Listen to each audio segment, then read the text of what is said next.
Fourth sutra of the third chapter. The three taken together constitute Samyama.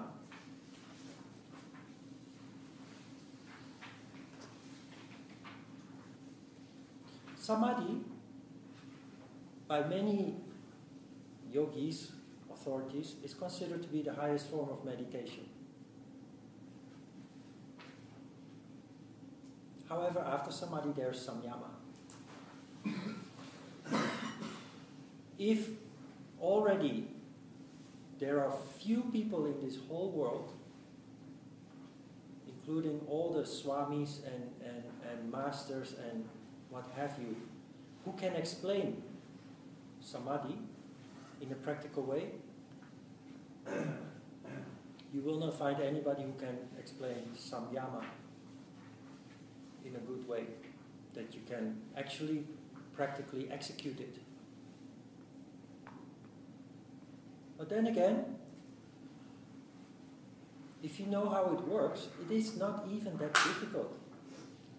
Like Samadhi is not difficult if you just go beyond all the mysterious rhetoric. It is a very practical exercise that is only difficult to do because it requires so much control. It requires so much preparation, years of practice to come to this control. But a child can do it. Samyama, that is not something a child can do. It requires a lot more than Samadhi. But in fact, we have had the preparations already. Although we have just started today with Samadhi. But Samyama exists out of 3 steps to build a triangle of light. It is called the triangle of light, but what is really happening is an incredible acceleration of energy. It starts, there is dharana, dhyana and samadhi involved, the 3 of those constituting samyama. But you do not start with dharana, as you would expect. You actually start with samadhi. The reason for this, that you start with samadhi, you start with nirbija samadhi, in fact, which is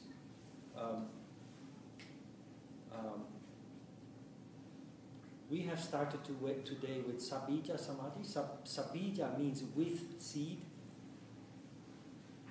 This seed, of course, is your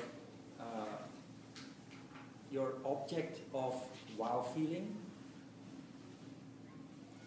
But if you continue to practice samadhi of whatever sort, it is in the beginning sabija samadhi with seed. But if you persist, practice regularly, over time, you will totally fuse with the wow feeling, or next week we will learn bliss, ananda samadhi. You will totally merge, fuse with that feeling. There is no image anymore of the dump truck, to say but something, or the oak tree. There's no thought anymore, mental activity. You are just totally one with the essence of your object. At that moment there is no seed anymore, there is no object anymore. You have become the object has become you. And then it is considered to be nirbija samadhi. The purpose of the samadhi in the triangle of light is to open you up, to open up your causal body.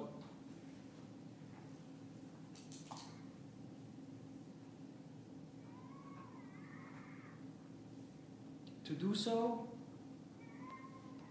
you can start, for example, with the unconditional love of your mom. I have tried various objects or subjects. In my attempts to come to Samadhi, Ananda Samadhi in this case, the dog sometimes works.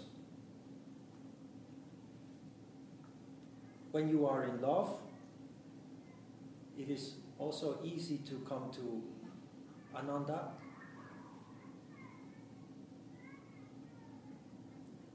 But what is most required is love of an unconditional nature. And it always brings me back to the sacrifice, especially moms make to their children.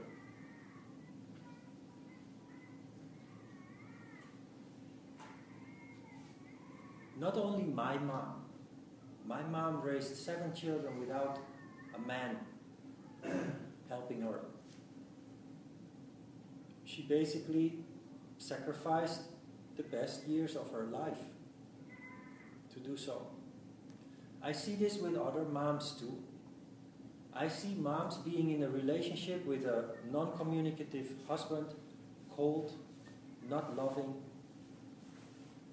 The mom would like to have a life of her own and find somebody to love, somebody who would love her, but she stays for the sake of her children. She stays until the children are big enough. And the result of this is that those children end up very well. They are raised in a complete family. They have good education. And this is all thanks to the sacrifice of the mom, the unconditional love of the mom, who patiently waits until the children are big enough to actually leave. There are many examples of this sacrifice.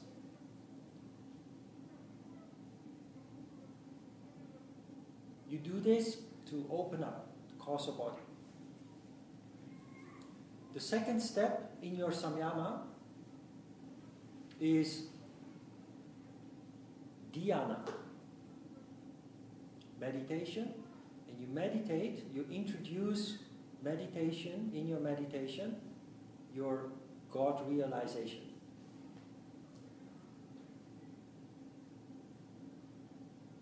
This morning, Sonyu told us something about being in Tibet, seeing the sunrise, being omniscient of the whole environment surrounding her, the sun rising, etc.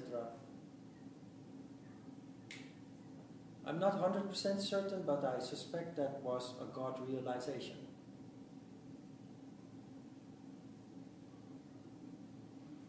I've had at least 2 very specific of those realizations that I very clearly remember after 30, 35 years still.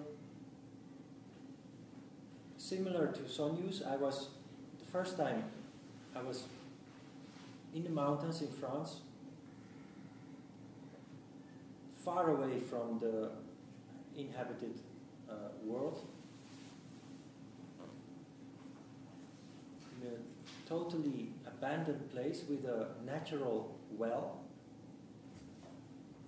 It was just absolutely marvelous, and just being there for hours, savoring the environment.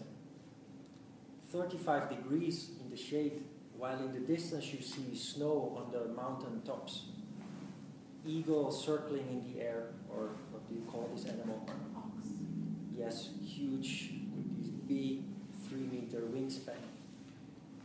Huge. And just the sound of the mountain, the sound of the air, the color of the water in the well also, which was blue, green. It's all superficial. My description is very superficial, but it is that incredible impression that you get there, not from one thing in particular, but of everything at the same time.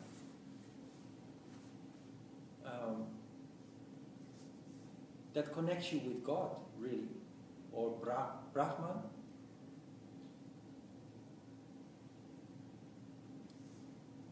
So surely you have had such kind of experience at some point in your life.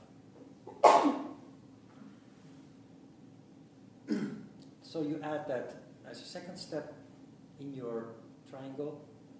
And the third step is dharana. And dharana, for dharana, Patanjali gives you 30 suggestions to concentrate on. And these suggestions apparently give you supernatural or paranormal abilities. The ability to disappear, the ability to make yourself invisible, to disappear, the ability to communicate with animals, which most of you probably already have, the ability to become as heavy as an elephant, as small as a mouse, etc. There are 30 of those suggestions Patanjali makes. But again, this is a formal exercise at a very high level, albeit. It's a formal exercise. It is not limited to 30 objects. When you practice samyama, you come to the conclusion that actually you have applied this already in your life. Like I become one with my coffee machine. At the time of Patanjali, it didn't exist, of course, coffee machines. So it's not among the 30 objects he is suggesting, but it is in fact the same. Can you follow this? When you do something with your whole heart, making a sandwich, making a cup of coffee, it is in fact divine. It is in fact a triangle of light. You do not do this consciously, but you have practiced for a while, quite a while, at high level. You have transformed, your condition has transformed, and that is responsible for your different way of doing things. As a result, you fuse with objects, you fuse with whatever it is that you choose to do. And samyama is in fact designed to make you fuse with the essence of something.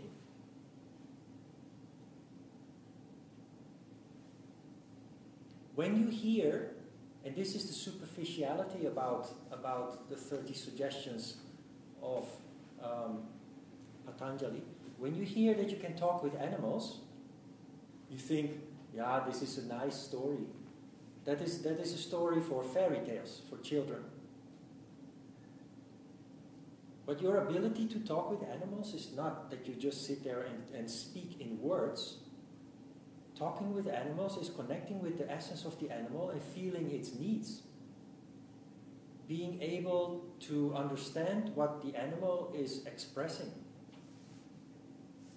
I always thought that this was normal because I've always had that ability. So whenever I would enter a house, if there were cats or dogs, they would always come to me and sit on my lap and get my attention. Not to other people. Because of this. And you think that everybody has this ability, but that is not the reality. If you see how other people treat their animals, you will see that they do not connect. And this is the reason why people complain about their pet, about their pet's behavior. Pets can behave very nervously, even obnoxious, if they feel disconnected from their owner. Talking with animals, that is not a fairy tale, that is simply coming down to their level and connecting with them. And you do this with trees too, by the way. You have this comical practice of tree whispering these days. People taking themselves really serious and start actually talking to trees. That is not what communication with plant life is about. It is the same as with animals. It is your ability to actually connect with the essence of the tree. Not that you literally in words start talking to the tree, but that you actually feel the tree. Or a carrot for that matter, whatever. And so you can apply this to every piece of matter. Rock, tree, dog, other human beings, of course. Even among human beings, among themselves, you see that there's a lot of discommunication, disconnection, miscommunication, etc.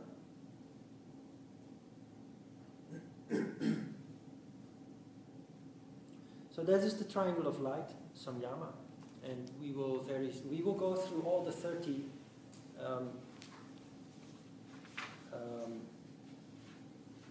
subjects or objects Patanjali suggests. One of them is to become as heavy as an elephant, or as big as an elephant, as heavy as an elephant. That sounds also quite incredible, but maybe you know this metaphorical little Japanese guy in his Hapkido of Aikido suit, being pushed by 10 guys from all directions. And this little guy stands there as a rock, and you can't get him, you can't push him off his place. They give these demonstrations sometimes on TV or in TV shows, and that is this. That is this Samyama, the Samyama of becoming as heavy as an elephant.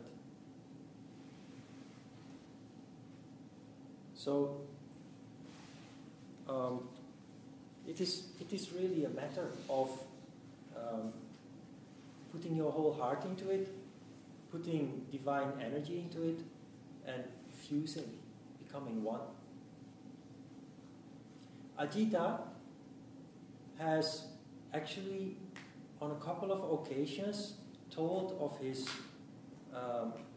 Dr. Sharma, who has accompanied Ajita for years in the past. Dr. Sharma from I don't know exactly where, but an Indian man.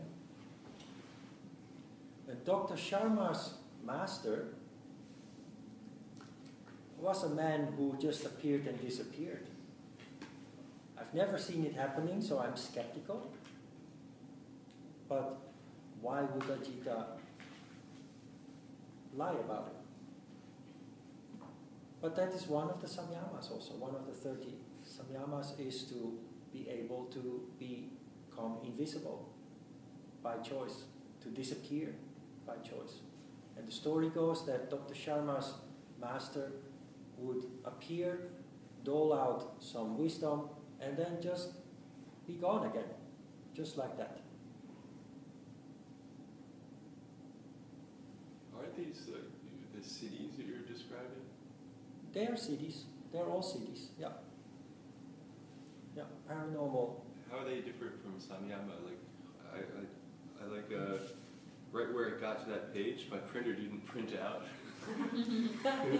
So when it got to that 30 point, I remember like when we were talking about cities in one of the other classes, you mentioned like strongest elephant or the invisibility. So is that like the Samyama is the same thing or connected to that? No, people, if you are a sensitive person, even if you've never ever practiced yoga or any spiritual practice that increases sensitivity, if you are sensitive by nature already, you actually have some siddhis already.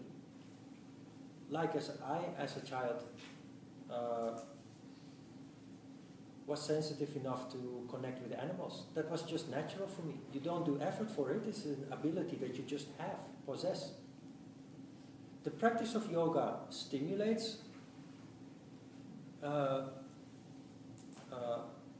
increases your sensitivity, and your increasing sensitivity leads to developing siddhis, developing special abilities. Special abilities, or they are called paranormal or supernatural, they are not paranormal or supernatural. They are actually totally normal and totally natural.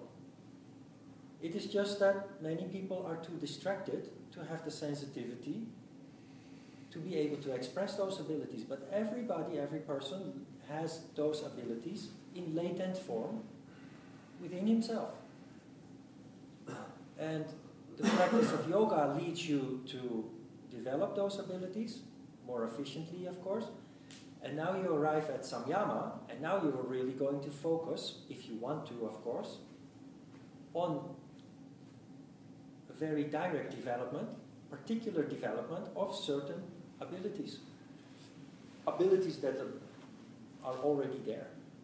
Some of them will be there, some of them will not be there, of course.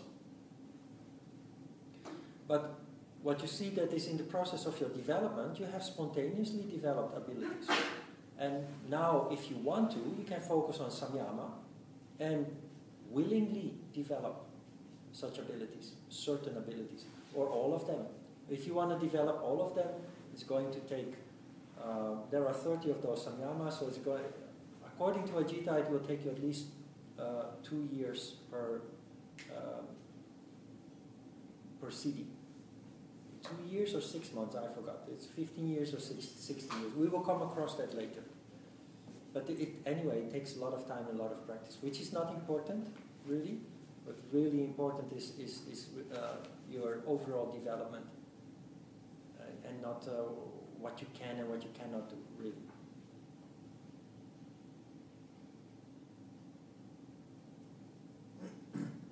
By mastering it, fifth sutra, the light of the higher consciousness.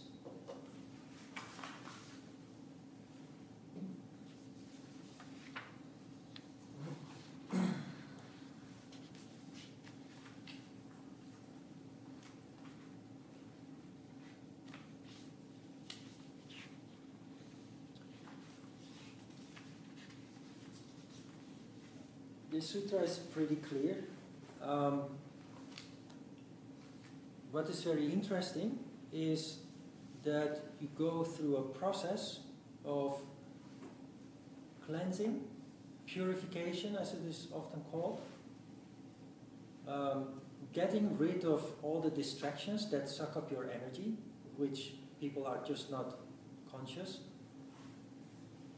You develop heart consciousness, you develop wishing power, and as a result of this newly found ability, which Samyama promotes,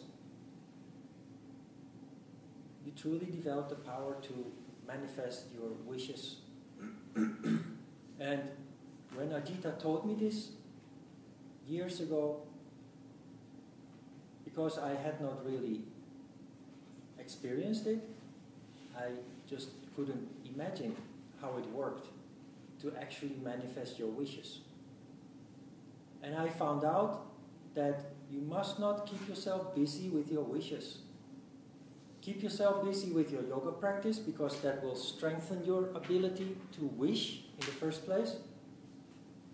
And keep yourself busy with your heart's content.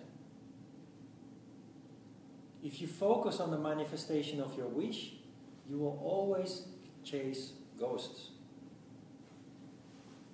If you focus on the fundamentals that are required to manifest your wish, without even thinking of the manifestation of your wish, one day you find out that your wish has manifested, just like that.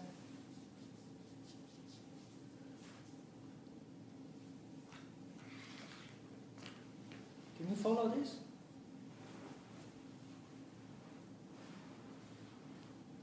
My wish, for example, I had several wishes. I had a vision for the future. When I was, you must know this already.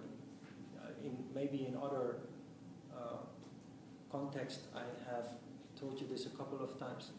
But I found myself lost as a teenager, decided to get myself together, and in the process of which yoga was very instrumental,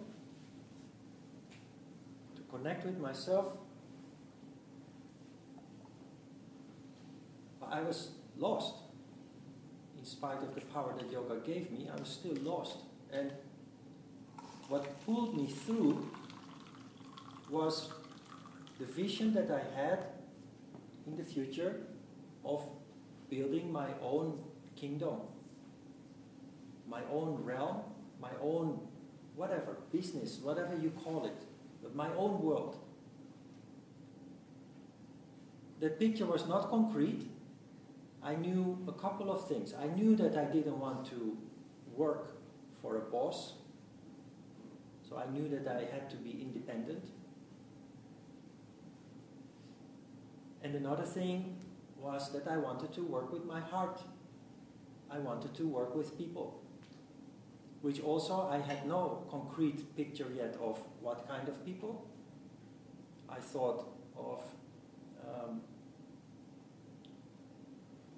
thought in the first instance of young people that got lost like I had, or as a counselor, or anyway, just I knew that I had to be independent and I wanted to work with people, following my heart, my passion. And that was basically it. And how do you do that? If you start thinking about how you do that, you get lost again. Because you are standing there, you have a vision somewhere 20, 30 years into the future. How do you bridge that gap? The only thing you can do is to just start at the beginning. Educate yourself. Find the information on what to do, where to go, etc., etc.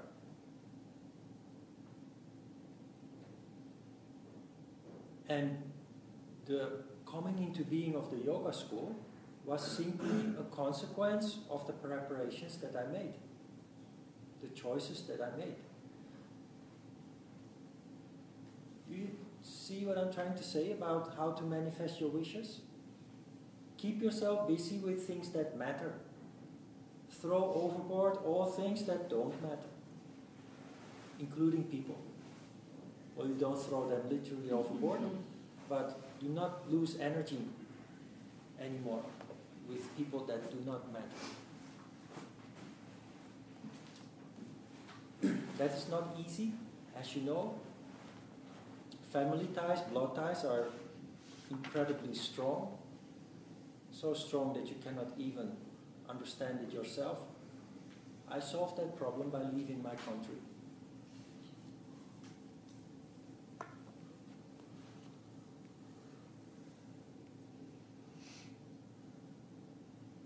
So this power is the power that you develop also. And I am receiving those posts from Mark Angel blah blah website. I often pass them on to the yoga website or my own Facebook page or the yoga group page. And those postings are very much in line with what we do. Those messages, I don't know if you follow them now and then, they're very much in line with what we do. Sometimes I give my own vision on the posting. Sometimes I pass it through without adding any text because it's obvious. I have nothing else to say to that. That's about this. That's about how to focus and how to stop losing energy. It's about how to be successful and stop chasing ghosts or walking around, running around frantically like a hare without no direction and eventually without no results from all the energy you spent. That's about this. About leading a fulfilling life based upon your heart's content, your dharma, and in the process actually not only spiritually fulfilling, but also on a personal level and on a material level.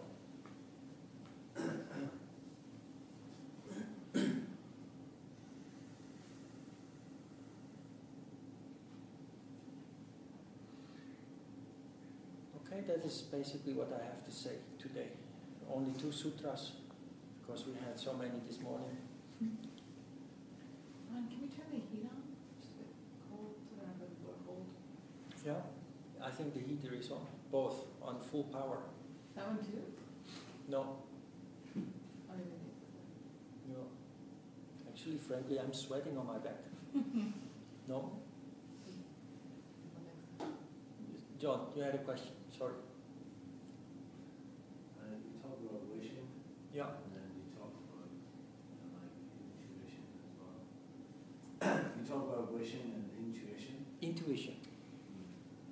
and you talk about, you spoke about how samadhi strengthens the ability to wish and get in touch with intuition. Is that right? Because you said it disciplines the ego in the first handout today. You said that samadhi disciplines the ego. So what's the relationship? Wishing is like intuition in action, or Yeah. Intuition and wishing are both functions of the heart. not the crown? Yeah, the crown chakra is the heart. The heart is basically the expression of the crown chakra. Alright. The issue of ego stands really in the way of, ego is an obstacle. Because ego is always related to emotion, and emotion is a huge disharmony. And intuition, as well as ability to truly wish, to truly make wishes come true throughout the years or decades, is not possible when there is disharmony. What I mean is, we have, I remember in the beginner's course you described, or earlier in this course you described intuition as being like, intuition as being like an antenna. Yeah, Yeah. yeah, And it picks up signals for opportunities. yeah, And now we're using this idea of wishing, yeah. which involves following the intuition. No, No. wishing is in the same line of sensitivity as intuition. Are they the same thing? Well, I'm just wondering what the relationship is, because intuition is this feeling of... They are not the same, but they are inherently related with each other, I think.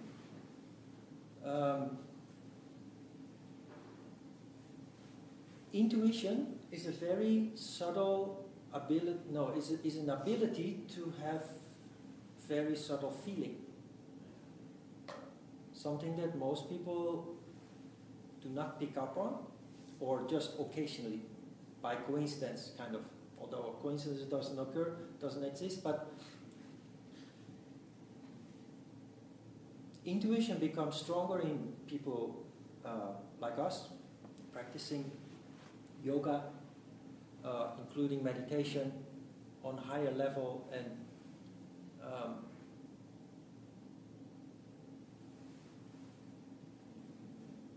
it becomes more and more a fixed part of your life to function intuitively.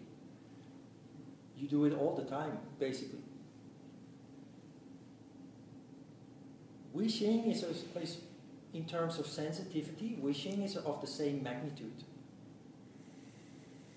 For wishing, also, you need super sensitivity, because wishing is actually a feeling deep inside your heart. The vision that I described just before, at that time I didn't know that it was a wish or so, but I've always carried that in my heart. And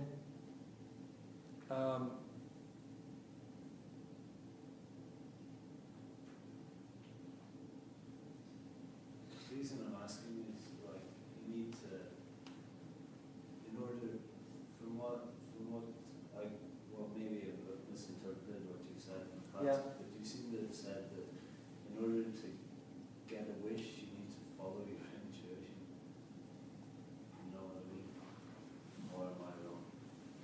Like, In order to wish, you need to follow your intuition? In order to get what you wish for, you need to follow your intuition.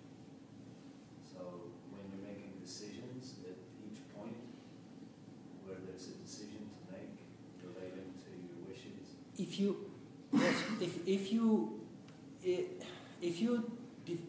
in line with the development of your intuition, you develop connection with your heart, content.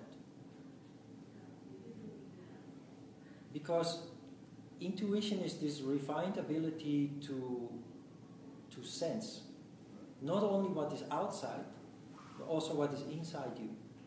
And so that connects you with your dharma, with your heart's content. And heart's content and wishing is inherently connected with each other.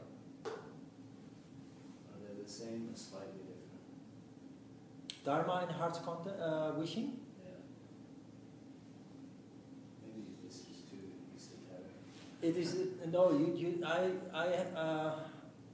not. It's not too esoteric. It's too concrete. I'm not sure whether you can actually really put it in separate corners, or whether it should be both exactly in the same corner, or whether it is overlapping. I think in reality, if you want to make it concrete like that, it is really grossly overlapping. Yeah. It is very inherently linked with each other. But in essence, totally or absolutely, they are different things, but they are very much related to each other and based upon the same sensitivity, the same power. Yeah. So intuition, wishing power, dharma are all elements that develop maybe even simultaneously, or at least relatively simultaneously, as a result of your increasing sensitivity. I understand. I was just looking for, like you said, I was looking for more. Yeah, scientific kind of approach. Yeah. But because reading this, I understand it. It was just, it occurred to me that there was, I just wanted to know, I wanted a chart. Yeah, I understand that. I understand that. That's okay. I'll make my own chart and show you next week. Okay. That's interesting. Have you experienced the power of a vision, having a vision, which is a wish? What I notice is that the characteristic is that no matter how much you suffer on a lower level, you walk around with a big smile on your face. Can you follow this? I've been in 2 long-term relationships, one 7 years and the other about 10 years or 11 years. And those relationships were not correct. I was not ready. I do not want to blame anybody else. I was not ready. So those relationships were very, very difficult. And it kept me away from realizing my dreams on the one hand. But on the other hand, they were instrumental in achieving my goals. So this is very double. And that shows also that it's a karmic relationship. There are people, when they end up in a relationship they're not satisfied with, they just end the relationship 2 months or 3 months later. I am not such a person. So, distraction, suffering occurs.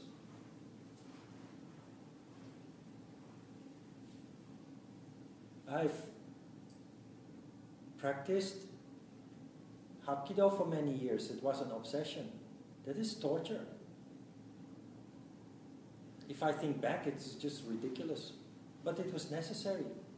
And while being so always in pain and exhausted, I did it with a big smile. Because it was in line with my vision. I didn't know exactly where it was going, at least on a mental level. In my heart, I knew that it was leading me towards happiness. And that is what I set out to do 30 years ago when I decided to change my life. restore the damage from my teenage years and find happiness. And I've always known that I was going there, so I had one foot down on earth being tortured, while my other foot was up there in heaven. Or maybe I should say my feet were here down on earth being tortured, and my head was up in the clouds, in bliss, in heaven, in ecstasy. Have you ever experienced this? That's it. If you experience this, you know that you are on your way of Dharma. If it is not your Dharma, you would not survive this. You would not be able to hang in there for so many years. You would have given up after 2 weeks of suffering. Do you see this? Do you recognize this?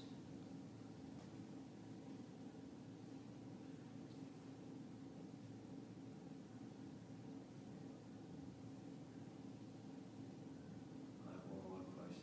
Go ahead. In one of the pages, you write that the causal body pulsates. Yeah. Yeah. And so the causal body is like your intuition, and you say it pulsates. And I'm wondering, does this mean that the feeling with intuition gets stronger and weaker as time passes? And if so, like, does this happen on a daily? Intuition is a part of the causal body. Intuition is not the causal body. The intuition is located in the causal body. So, technically, people who are functioning on physical and mental level only, or either of them, when there is no balance between physical and mental level, there is no causal body. And those people are lacking intuition. With your practice of yoga, you bring harmony on physical level, then you bring harmony on mental level, then you bring the two in harmony with each other, and you develop causal level. Spirituality develops in a natural way, including intuition. So, causal body is not just intuition. Intuition is part of the functioning of the causal body.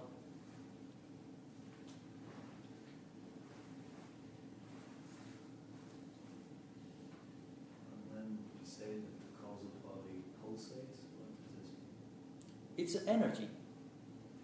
And this is part of your ability to manifest wishes also, because manifesting wishes is a process of energies coming together at some point. So you have a vision in your heart, a wish, and this wish is energy. And a wish is equal to causal energy. If you have no activity of any significance on causal level, you also have no ability to make wishes come true, to carry your wish in your heart. The pulsation that we're talking about is vibration. And this vibration is out there and picked up by other people who are sensitive. And you, on your turn also, when the time is right, the right time, the right moment, the right place, you will connect with another pulsating energy. Your energy has been out there. On a basic level, on an earthly level, you lay the foundation for the manifestation of your wish simply by preparing yourself. That can be physically preparing. It can also be preparation by education. It can be preparation by saving money to eventually set up something that you are wishing for to set up. But altogether, and this is the reason why wishing takes many, many years to manifest, in all those years from the expression of your wish to the moment of the manifestation of your wish, all those years in between are actually there to put you through all kinds of experiences that prepare you for the manifestation of your wish.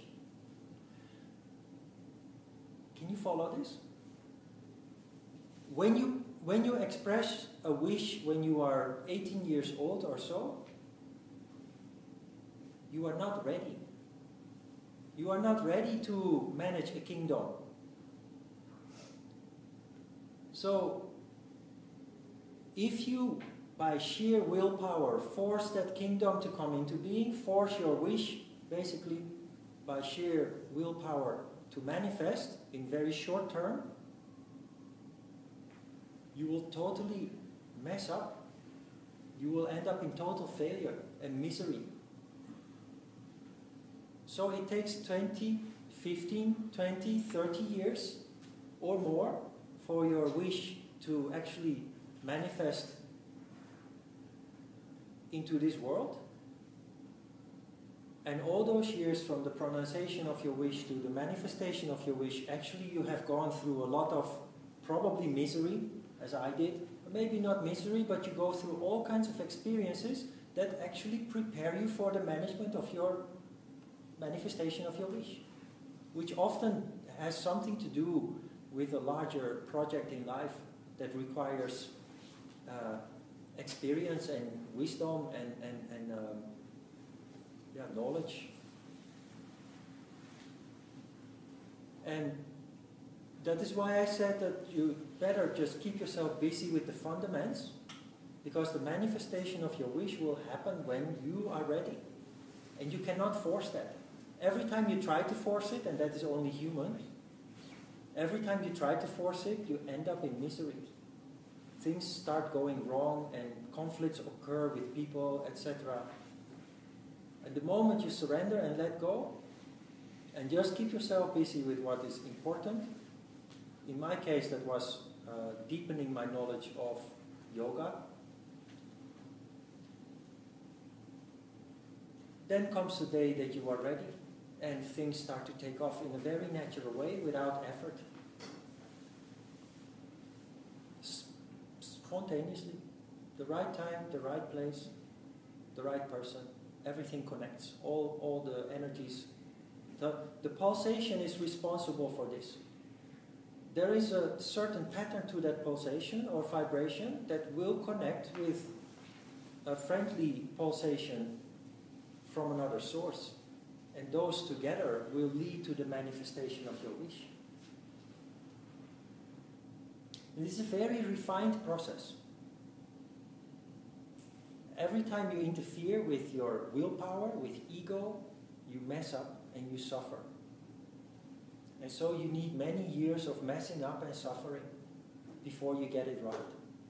And once you get it right, everything happens in one time. For me, that was the year 2012. 17 years ago, it was predicted that, not 2012, but my age of 48, everything, all my wishes and all my qualities would manifest. And I thought about it last year when 2012 started, and I saw nothing special. And I thought, it's all rubbish.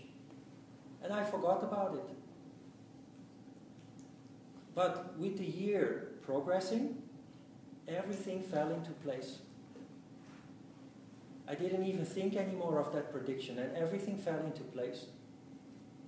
And I started smiling more and more, that arrogant smile of the spiritual person who finds out that everything really works as is promised. And I thought, wow, this is more than I could ask for. And the prediction was right 16, 17 years ago.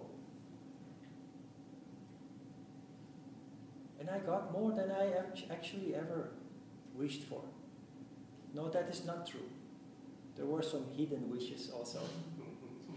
That also came true. Really amazing. This is also why I think that this year, 2013, will be a good year. It will be a year of consolidation.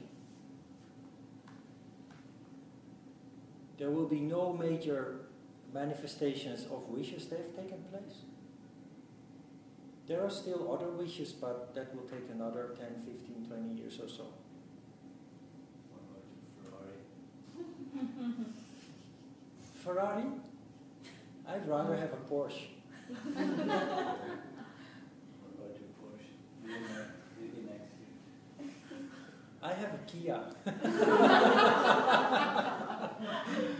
But it's a wonderful car, really marvelous. It's built by what's his name again? Peter Schreier. He was former designer of Audi.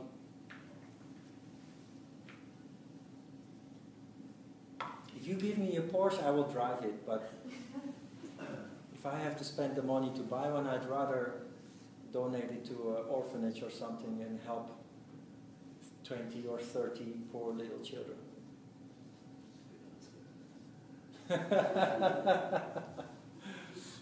Yeah. That's a child's dream. I mean, I could put a poster on my wall of a Porsche and dream about it, but that is just a waste of time and energy. But if you give me one, I will happily drive it. If you provide me also with a credit card to pay for the gasoline costs. That is, I mean, boys will always be boys and like their toys. And if I could ever drive such a car, wow, it would be so wonderful. Because that is a wow car. Those cars are built to be wow cars. But I'm not pursuing it. What if someone gave you the world's biggest bulldozer? Or dump truck? Sorry, dump truck. Well, it's a different story. Forget about the orphans. there's no room in Korea to drive such a thing. Parking would be expensive. You'd need a whole lot. If somebody would give, I would at least want to see how everything works and explore all the technique. I want to hear the engine roar and yes, and then give it back. You have to go to South Africa for that. Yeah. Yeah, they're being Diamond used in the mines. mining industry. Yeah, yeah, Australia, South Africa, America. I'm sure they're driving around there too. I will probably drive to Itaewon and just smash a whole house into pieces. I don't live in Itaewon, so you live Oh, you don't? live in Himon. I will find you anyway. Yeah. Right the main road. Yeah. Surely they have GPS. Well, Ron, I will no longer be giving you directions to my parties.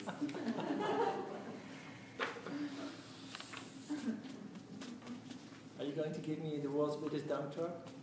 No. Or just a model? Because Dinky now that I know what you'll do toy? with it. Huh? No, I'll just give you the dirt that would go in the truck. Oh, okay. What am I going to do with that? Manifest. Yeah, turn dirt into gold.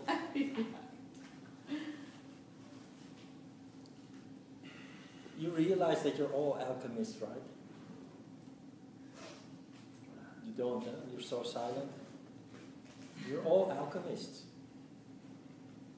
You all have already turned lead into gold. I mentioned it this morning. I felt I had to elaborate a little bit. You realize this? This elusive turning lead into gold, or the holy grail for that matter, that is this, making sattva. Sattva is light, and it is not only light, it brings you those powers, intuition, manifesting wishes, etc. Isn't that much more magnificent than just have a bar of gold in your hand? This is what alchemy really is about. Turning the duality into harmony. Leading to you, as a human being, on all three levels of your being, to thrive. in ways you never dared think of, never dared imagine. Let's have a short break.